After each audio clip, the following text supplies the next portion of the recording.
Olá, tudo bem? Prontos, meus amigos, para mais um estudo da Palavra de Deus? Muito bem, quero convidar você, meu irmão, minha irmã, você que está conectado nesse momento, neste canal, e você está pronto para descobrir mais uma verdade da Palavra de Deus. Hoje vamos estudar sobre o estilo de vida cristão. Hoje vamos falar sobre o estilo de vida que todo cristão precisa exercer agora que ele faz parte da família de Deus. Uma vez que você é batizado em Cristo, nova criatura você se torna. E alguns hábitos antigos, eles precisam ficar no passado. E agora devemos exercer um novo estilo de vida. Um estilo em que demonstre ou mostre para o mundo quem nós somos.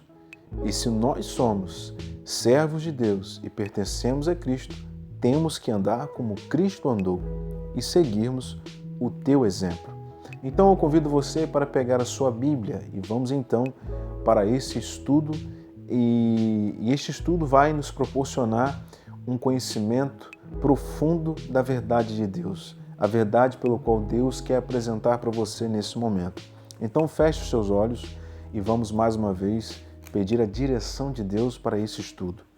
Senhor Deus, aqui estamos, Senhor, mais uma vez. Do outro lado desta tela está alguém que deseja profundamente conhecer a Tua Palavra. Então, Senhor, ajude-a a entender a Tua Palavra. Ajude-a a conhecer o caminho que conduz à eternidade. E eu te peço nesse momento que eu, como Teu servo, que o Senhor me capacite e me use para transmitir essa mensagem poderosa. É o que eu te peço, desde já te agradeço, em nome de Jesus. Amém.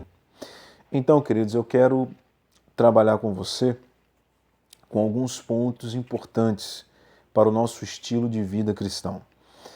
Já falamos aqui, sobre a prática da vida cristã, falamos ali sobre a questão da importância da oração, a importância de irmos à igreja, e nós temos que estar exercendo, esse princípio em nossa vida cotidiana. E é importante que todo servo de Deus e serva de Deus venha exercer essas práticas na sua vida. Então vamos falar sobre o primeiro ponto, fazer o bem. O texto de Gálatas, capítulo 5, versículos 13, se você estiver com a sua Bíblia, lá nós lemos o seguinte: porém, vocês, irmãos, foram chamados para serem livres, mas não deixem que essa liberdade se torne uma desculpa para permitir que a natureza caída domine vocês. Pelo contrário, que o amor faça com que vocês sirvam uns aos outros. Servir uns aos outros. O texto de Gálatas, capítulo 5, versículo 13, está nos chamando a atenção para um princípio importante. E qual é? A palavra de Deus falou aí sobre chamados à liberdade, ou seja, chamados para serem livres. Ou seja, Paulo ele está enfatizando aqui que os cristãos nós fomos, chamados para esta liberdade. E esta liberdade, é a liberdade em Cristo e não para a escravidão. Nós fomos chamados para sermos livres em Cristo e não para sermos escravos, que é o que Paulo está tentando dizer. E esta liberdade, queridos, ela é uma graça libertadora. Amém? Não uma licença para pecar ou para agir de forma egoísta. Não é isso. Nós não podemos usar dessa liberdade para fazermos desta liberdade, desta licença para pecar ou agir de uma forma egoísta. Mas, pelo contrário, Paulo está mostrando a importância de servir uns aos outros pelo amor. Então, a liberdade, cristã, ela deve ser, queridos, usada para servir uns aos outros pelo amor. é um convite a colocar as necessidades dos outros acima das nossas próprias, em contraste, né, com os desejos egoístas da carne, ou o que deve ser o oposto, né? Então, o que Paulo está tentando mostrar para nós é que nós, queridos, temos que colocar as necessidades do semelhante, do próximo, na frente das nossas. Porque hoje o ser humano, infelizmente, há muitos deles que estão apenas preocupados com o seu umbigo. Não estão preocupados com os irmãos, com o seu semelhante, com o teu próximo. E quando nós olhamos para outros textos da Bíblia, fala sobre a importância de nós falarmos a verdade para com os nossos amigos e irmãos. Dentro da igreja, dentro do corpo de Cristo, temos que ser verdadeiros uns com os outros. E aqui mostra também sobre a questão de fazer o bem. Temos que procurar fazermos o bem ao nosso próximo, ajudar, atender, cumprir o papel que Deus colocou diante de nós, que é amar o próximo, amar o semelhante. Então, essa é uma prática, né, é um estilo de vida que nós precisamos exercer como cristãos, em cuidar do próximo, em atender as necessidades do próximo. Existe um texto na Bíblia, em Mateus capítulo 25, onde Deus fará uma separação das ovelhas dos bodes. Ali Deus está contando uma história e essa história representa o juízo dele, onde ele fará a separação daqueles que não andaram segundo o caminho de Deus. E ali o texto fala claramente, ele fala sobre a atitude daqueles que ajudaram e atenderam as necessidades do próximo. Jesus o colocando como se fosse ele, falando dele, mas ele diz, o que fizeste a estes meus pequeninos, fazei também a mim. E ali vai falar sobre aqueles que nunca procurou atender as necessidades do próximo. A palavra de Deus diz que antes de nós ajudarmos as pessoas de fora, que temos que ajudar os da nossa própria casa. E quantas pessoas, queridos, que às vezes estão bem próximos de nós, precisando ser atendidas, necessitando de ajuda, precisando de socorro. Eu quero deixar uma coisa para você, queridos, que muitas das vezes as pessoas acham que as pessoas que precisam de ajuda sempre estão precisando de ajuda em relação ao alimento, contas para pagar. Nem sempre, queridos. Há muitas pessoas precisando de ajuda, sabe de que maneira? De um abraço amigo, de uma visita, de uma conversa, né? As pessoas estão precisando de apoio espiritual, força, ajuda. Nem sempre, queridos, o que o seu irmão, o seu próximo, talvez esteja necessitando ou precisando, nem sempre é de coisas materiais ou alimento. Às vezes, né, de uma visita amiga, pode ajudar muito essa pessoa que talvez esteja passando por alguma dificuldade, uma luta na vida espiritual. Então isso tem que ser muito importante para nós. Outro ponto é falar sobre o pôr do sol do pôr do sol. Muito bem, eu vou te explicar melhor.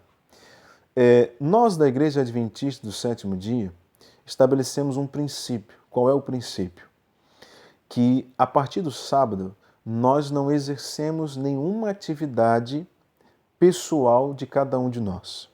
Nos dedicamos todo esse tempo no dia de sábado para adorarmos a Deus, para contemplarmos a natureza de Deus, estarmos envolvidos com as coisas espirituais. Como que funciona a questão do pôr do sol, já que somos guardadores do sábado?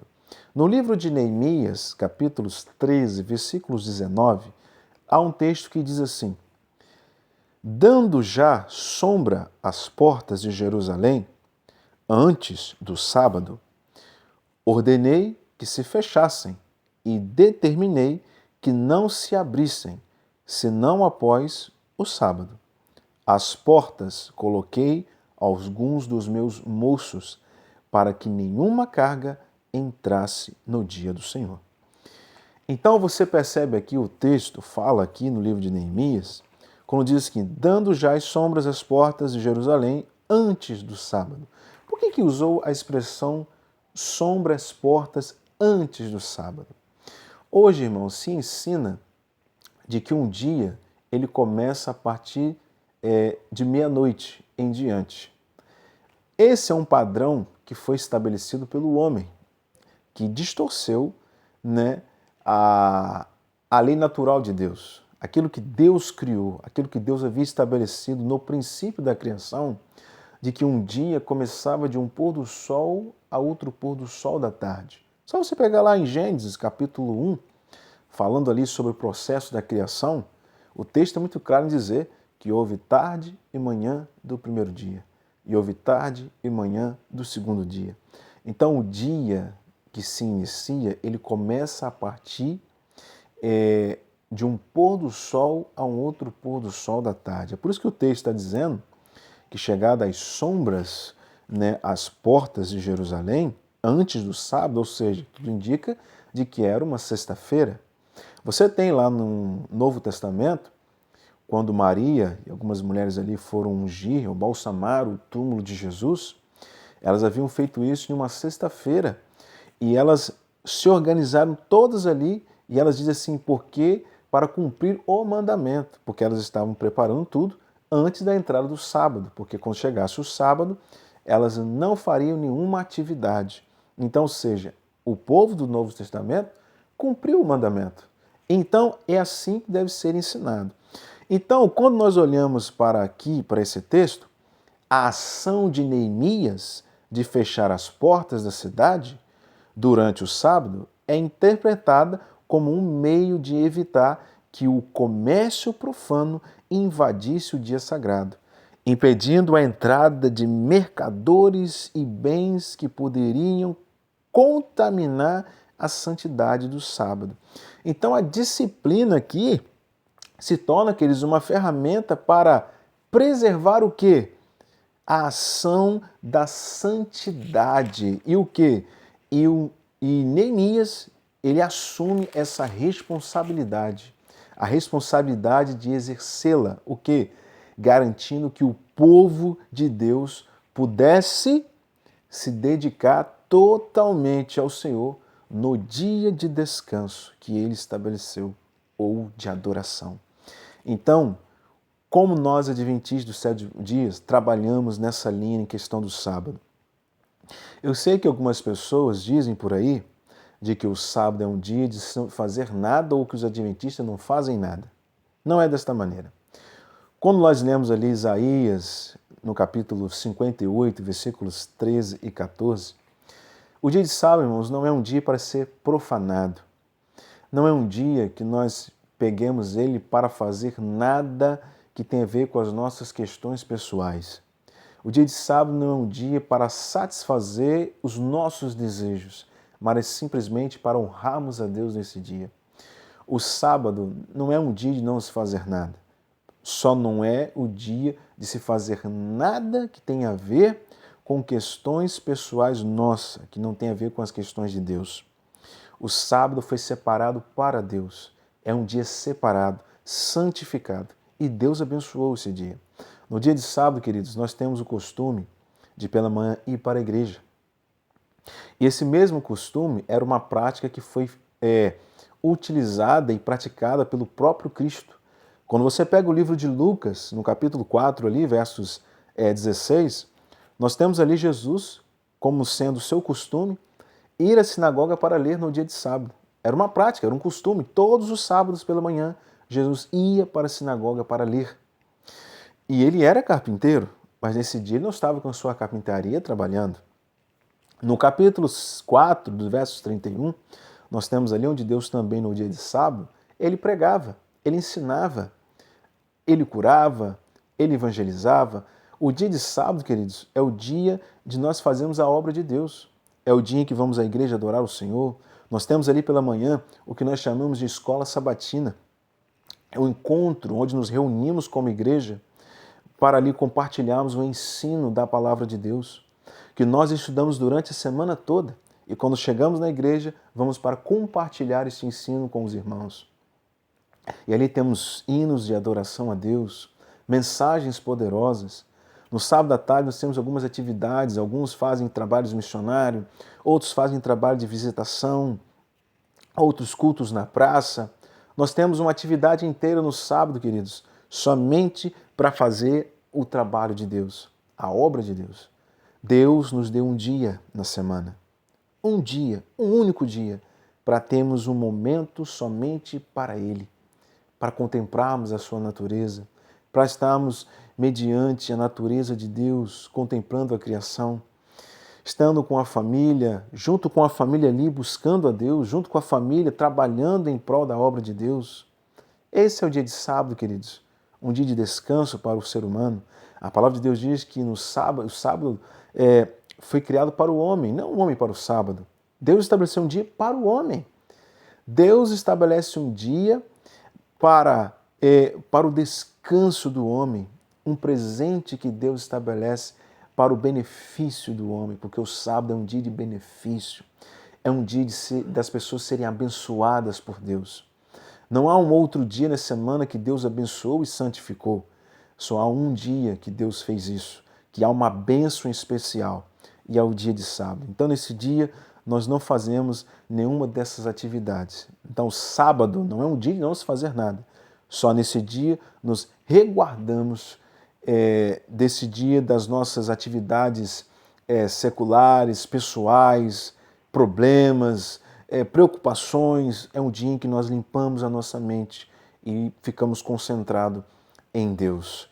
O sábado, queridos, é um dia de se fazer o bem. Não significa que se você vê uma pessoa doente, que você não pode ir na farmácia comprar um remédio. Não significa que se você vê alguém ali caído no chão, que você não pode ir lá e atender aquela pessoa. Isso não quer dizer nada disso, porque o sábado é claramente o dia de se fazer o bem. Só, queridos, que você não recebe para fazer o bem. Você não precisa ganhar nada para fazer o bem. Jesus, ao curar os doentes e os enfermos, ele não recebeu nada para fazer isso. Porque ajudar as pessoas, fazer o bem, é o dever de todo cidadão. E principalmente daqueles que servem a Deus. Ok? Então esse é um dos princípios que nós precisamos estabelecer em nossa vida. A palavra de Deus também fala, no terceiro ponto aqui, sobre vestir-se com modéstia e bom senso. Agora vamos falar sobre a modéstia cristã. Qual é a vestimenta do cristão? Qual é o tipo de roupa que o cristão deve se vestir?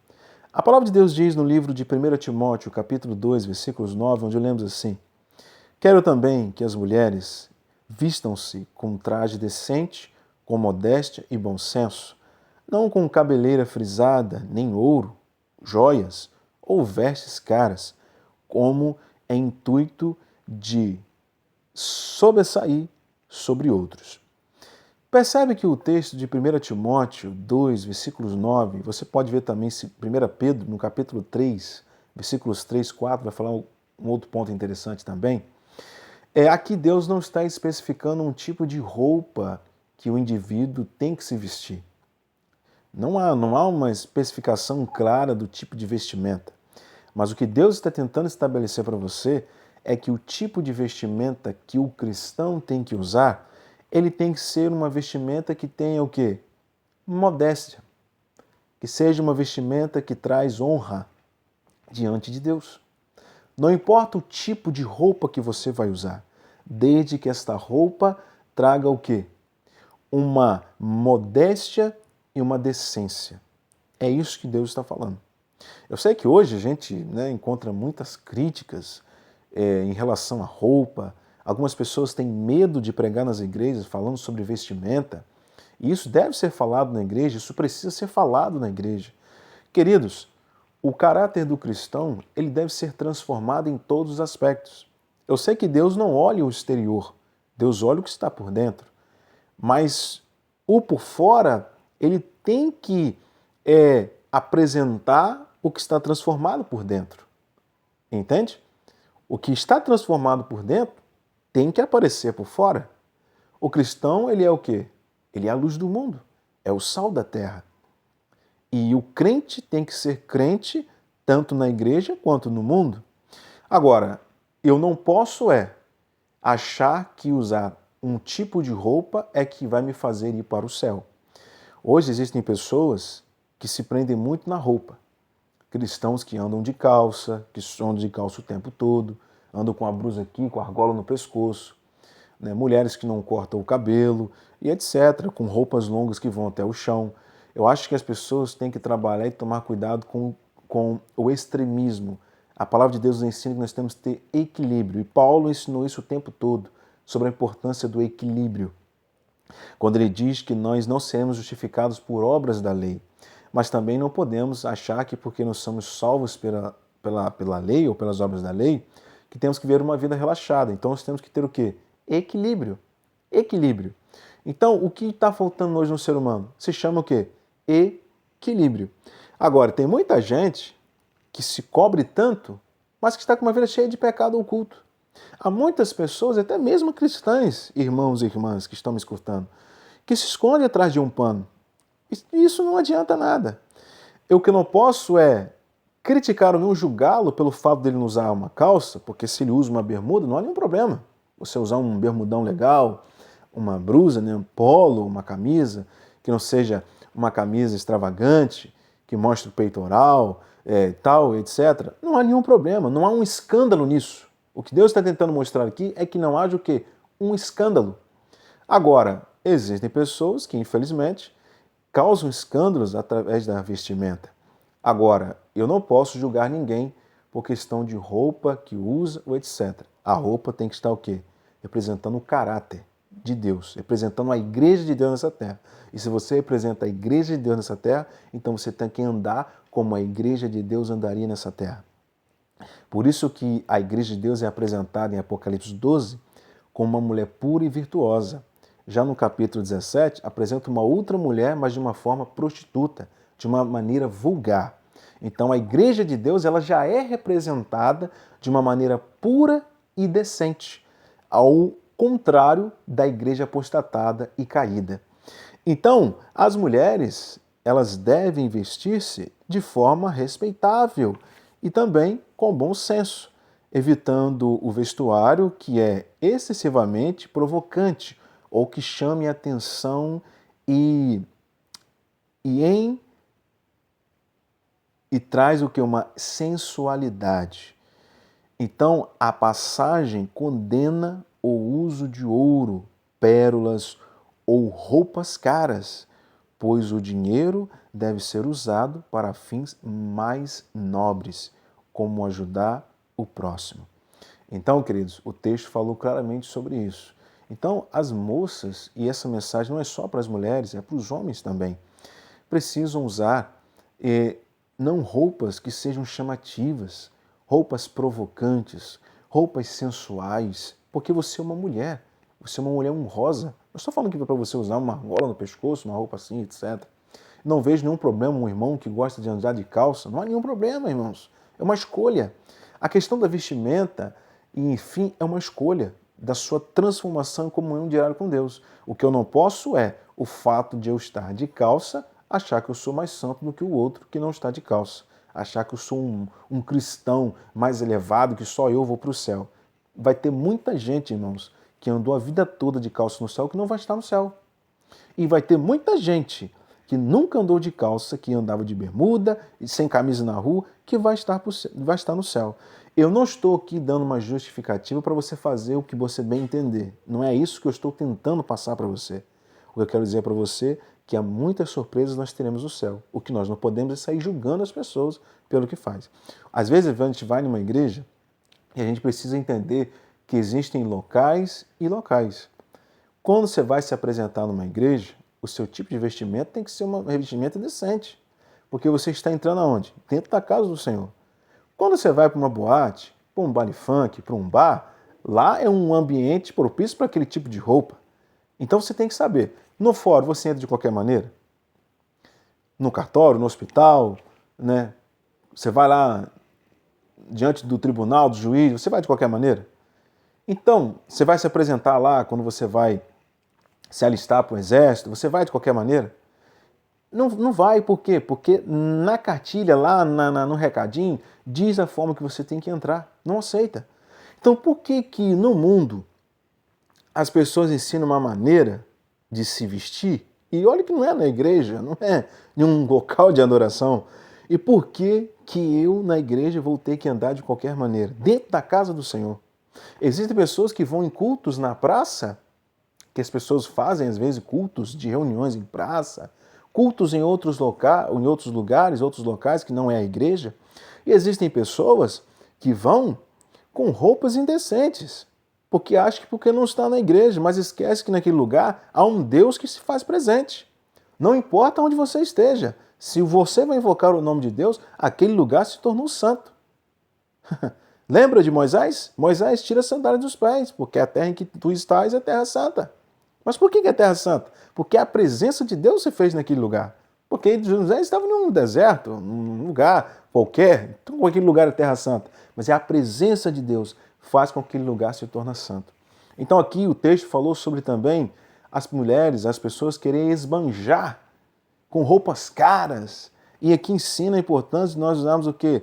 Roupas simples. Você não tem por que se esbanjar para que os outros vejam que você tem.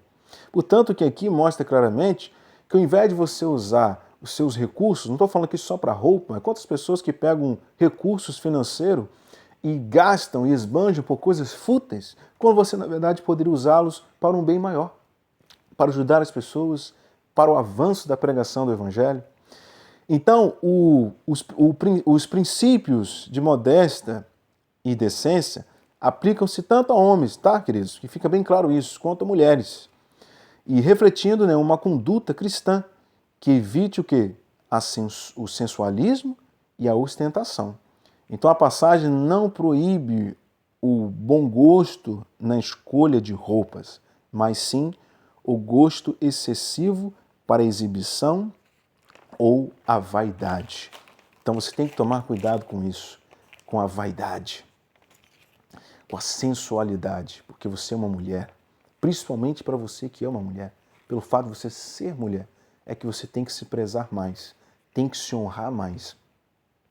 Seja uma cristã, seja uma mulher honrosa, porque isso, além de você estar complicando o evangelho, porque dependendo da sua conduta, você traz uma mancha no evangelho, você acaba se tornando uma pedra de tropeço, você pode levar também a outros caírem em tentação. Então você tem que tomar cuidado com isso.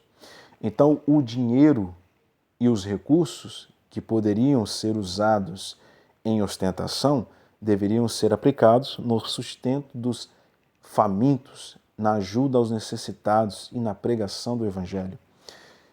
Quando nós passarmos a entender o propósito divino, o propósito real de Deus, nós vamos amadurecer mais dessa questão. Nós vamos ter um amadurecimento melhor. E o que mais precisamos ter é esse amadurecimento espiritual. Pureza no casamento. Hoje o casamento, para muitos, se tornou uma coisa banal. Infelizmente a gente vê hoje pessoas que se casam, se descasam. O casamento virou uma coisa assim insignificante. E as pessoas não entendem a pureza que tem o casamento. E olha só o que diz a palavra de Deus em Hebreus capítulo 13, versículo 4. Digno de honra entre todos seja o matrimônio, bem como o leito sem mácula, porque Deus condenará e punirá os impuros e adúlteros. Isso você pode ver também em 1 Coríntios 7, versos 10 a 14, Mateus 19, versículos 8 e 9. Preste bem atenção, queridos. O casamento é apresentado como uma instituição digna de respeito por todos, sendo uma aliança vitalícia estabelecida por Deus. Refere-se à necessidade de manter a intimidade sexual dentro do casamento, sem mácula ou pecado. A união matrimonial é vista como um dos pilares da sociedade e é um plano divino que deve ser honrado por todos os membros da igreja e a sociedade. O versículo também serve como um aviso contra todas as formas de luxúria e imoralidade sexual, sejam elas a fornicação, o adultério ou a exploração da sexualidade, fora dos votos sagrados do casamento. Esse texto está tentando trazer-nos a pureza e a santidade que tem o casamento, tanto fora do casamento como dentro do casamento. Porque também nós temos que preservar a pureza falando sobre os solteiros.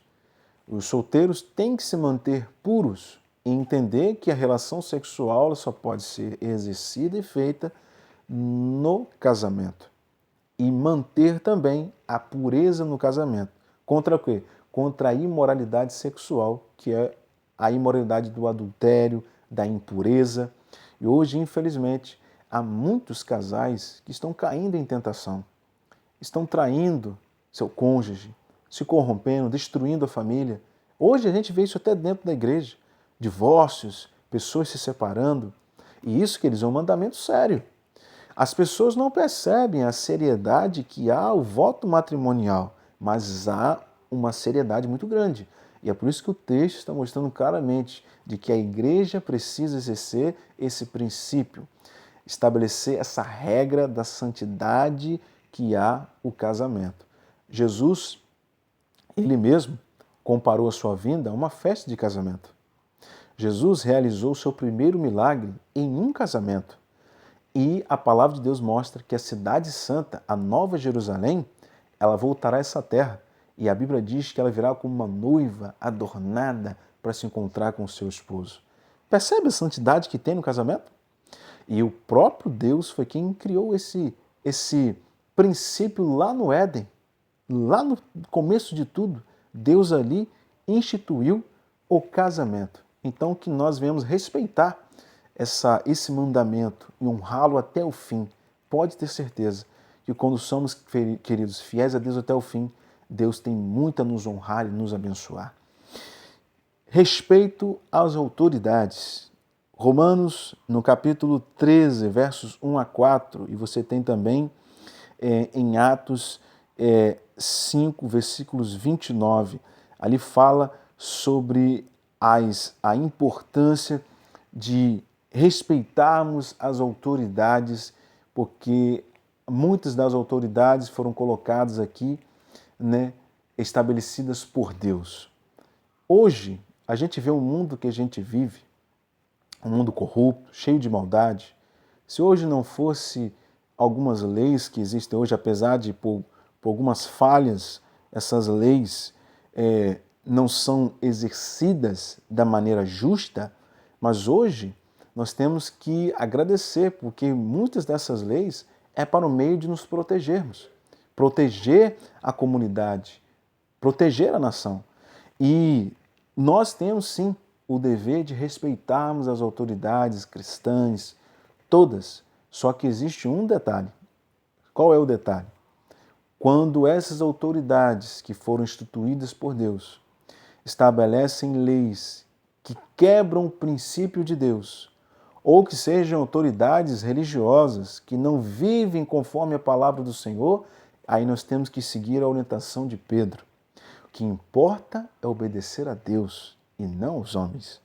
Então a gente segue as autoridades, segue ali as leis, se elas estiverem de acordo com os princípios, se elas estiverem de acordo com a palavra do Senhor.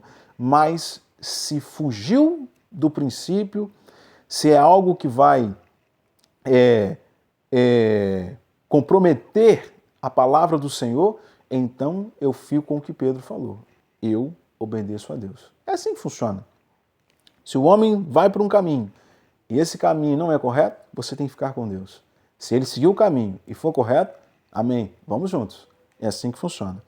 E o último, para terminarmos, é não amar as paixões mundanas.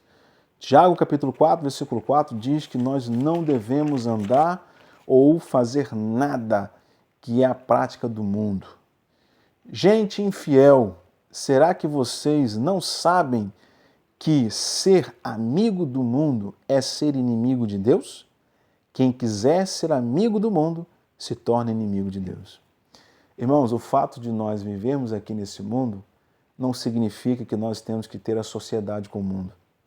Hoje, vivemos em um mundo cheio de tentações, cheio de influências malignas, cheio de tradições que corrompem a sociedade, mas nós temos que fazer uma distinção disso. Nós temos que ser diferentes e nós temos que tomar cuidado em queremos praticar as coisas que o mundo pratica. Não é pecado nós, às vezes, nos envolvemos em algumas tradições, desde que nada fere os princípios de Deus. Se você pratica tradições, segue coisas mundanas lá fora, coisas que têm pisado na palavra do Senhor, eu convido você a não praticar as coisas do mundo. Não ande como o mundo anda. Seja diferente. Seja separado do mundo. Saia desse mundo corrupto e viva as práticas do amor, da graça, da salvação, que é o que vai te conduzir à vida eterna. Você jovem, moça, rapaz, você que talvez eu estou falando para você e eu fecho aqui mais um estudo da palavra do Senhor, e talvez eu estou aqui falando para você, jovem, moça, rapaz, que você abandonou Jesus, abandonou Deus, porque você achou que lá fora era algo mais atrativo. Alguma coisa que você viu lá fora que o conduziu a ponto de você virar as costas para Deus.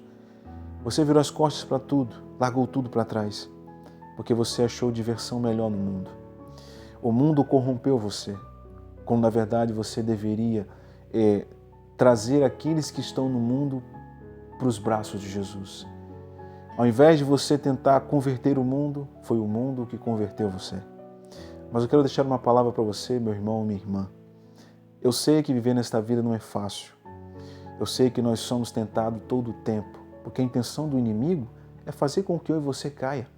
A intenção do diabo é fazer com que eu e você pratiquemos as coisas do mundo. Porque todas as vezes que praticamos as coisas do mundo, quem fica satisfeito com isso é o diabo. É ele quem fica feliz. Mas há uma tristeza no coração de Deus muito grande. A gente olha para o mundo que vivemos hoje, é como se nós olhássemos para Sodoma e Gomorra. E está até pior do que Sodoma e Gomorra. Assim como foram nos dias de Noé.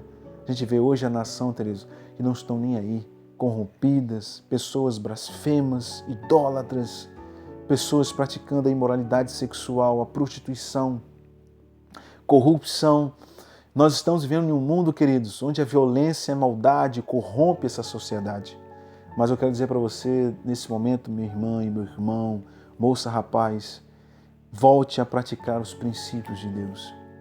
Volte a honrar o casamento. Volte a guardar o sábado. Volte a andar no caminho do Senhor. Fuja da corrupção do mal. Fuja das práticas do mal. Saia do mundo em que você está vivendo. Faça como o filho pródigo. Volte para os braços do Pai. Aí onde você está, você não é feliz. Eu sei que você não é feliz. Você pode achar que é feliz, mas ninguém que vive nesse mundo é feliz. Ninguém que vive longe de Deus é feliz. Eu posso dizer para você com toda certeza que mesmo as lutas que eu vivo, as batalhas em que eu enfrento, eu me considero uma pessoa muito feliz. Eu me considero uma pessoa muito abençoada. Sabe por quê? Porque é só estar com Cristo, só em saber que o Pai Celestial está comigo e eu estou com Ele, é motivo de muita bênção e alegria. Você quer experimentar essa alegria? Quer voltar a sentir esse aconchego do toque, do abraço de Deus? Você quer voltar para os braços do Senhor? Então eu convido você a praticar esses princípios. Honre a Deus. Vista-se, irmão, com modéstia. Vista-se, irmão, com decência. Honre o Senhor no matrimônio. Honre a Deus na fidelidade. Ande como Deus andou. Ande como Cristo andou. Fale como Cristo falou. Louve como Cristo louvou. E pregue como Cristo pregou. Vamos imitar a Cristo. Vamos ser a luz do mundo e sal da terra. Mas para isso, as nossas condutas e ações precisam mostrar a quem nós servimos, o Deus a quem servimos. Eu quero orar por você. Senhor Deus e eterno Pai, muito obrigado, Senhor, por mais um aprendizado aqui. Queremos, meu Deus, praticar, meu Pai, o Teu ensino. Queremos andar nos Teus caminhos. Queremos viver esse estilo de vida que o Senhor pregou e nos ensinou. Pedimos, Senhor, perdão pelos nossos pecados, pelas nossas falhas humanas. E pedimos, Senhor, que o Senhor preenche a nossa vida e o nosso coração com a Tua infinita graça. Por favor, Senhor, é o que nós te pedimos e desde já te agradecemos hoje e sempre, em nome de Jesus. Amém.